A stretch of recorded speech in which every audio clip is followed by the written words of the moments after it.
আজকে সকালবেলা কাকের ডাক শুনছি, কপালে দুঃখ আস, কেউ মরবে। বাম চোখটা লাফাইছে আজকে, তাহলে শেষ আজকে বিপদ একটা আসতেছে।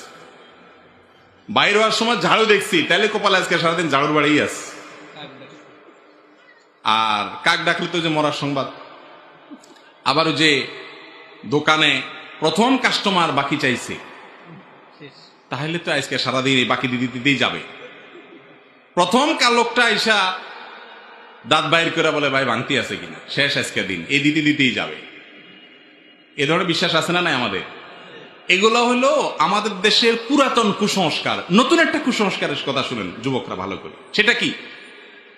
নতুন বছরের প্রথম সময়টাকে যত উৎসব ফুর্তি আনন্দ করে কাটানো যাবে, সারা বছর ভালো থাকা যাবে। বলেন না নাউজুবিল্লাহ? আমি বলছি আপনারা সুবহানাল্লাহ বলবেন। দেখেন, বাচ্চাচারা যে সমস্ত কুসংস্কার আগে ধারণ করে আসছে, এখনকার তরুণ শিক্ষিত যুবকরা তারা ওই সে পেগামদের কথা শুনে তারা মনে করে রাত 12টা 1 মিনিট জায়গায় বসে আছে। বেটা ফজর নামাজ পড়ে নেই, কোনোদিন আল্লাহ জানে পড়ছে কিনা, সেই বেটা বসে আছে রাত 12টা 1 মিনিটে। কিসের অপেক্ষা? নতুন বছর আসবে, আসলে উনি একটু আতশবাজি করে ফুর্তি করবে।